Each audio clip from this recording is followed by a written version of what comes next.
दशकं नाले अष्टाङ्गयोगम् कल्यदा मम कुरुष्वदावतिं कल्यदे भवदुपासनं यया कष्टमष्टविधयोगचर्यया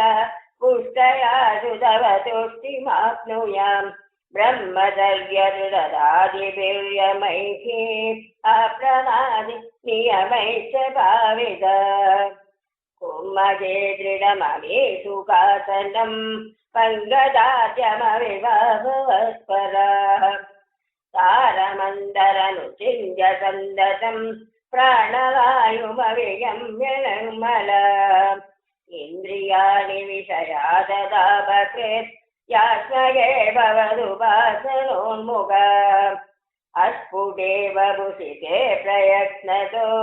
धारये मदिगणामुमुः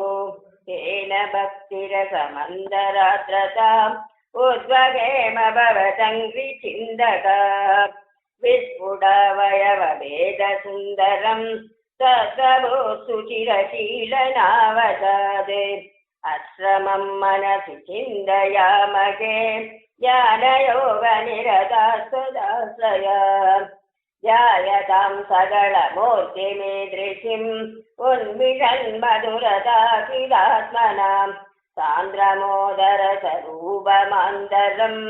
ब्रह्मरूपमयि चेदभासते तल्समास्वदनरूपिणीं स्थितिं तल्समाधिमयि विश्वनायक आश्रिता पुनरदः परिच्युता वारदे महिषधारणादिकम् इत्थमभ्यसननिर्बलोलसत् तत्परात्मसुखकल्पितोत्सव मुक्तभक्तकुलमौलिकां गतः सञ्चरेम सुगनारदादिवत् कल्समाधिविजयेतु यः पुनः मङ्गुमोक्षरधिकक्रमेण वा योगवश्यमनिलं शताश्रयैः उन्नयत्यजतु सुम्नयाजनैः लिङ्गदेगमधिसञ्जन्तो दीयते त्वयि परे निरामृगः ऊर्ध्वलोककुतुकीतुमुद्धतः सातमेव करणैर्लीयते अग्निवासरबलक्षपक्षगैः उत्तरायणजुषाददैवदैः स्थापितोरविपदं भवत्परो मोदवान् ध्रुवपदान्तमीयते आस्तिदोदमहरालये यदा शेषवस्त्रगगनोस्मनाजरे ईयते भवदुपाश्रयस्तदा वेदसः पदमतः पुरैव तत्र वा तव पदेदवावसं प्राकृतप्रलयेति मुक्तदम् स्वेच्छया खलु पुरा विमुच्यते संविविद्य जगदण्डमोददा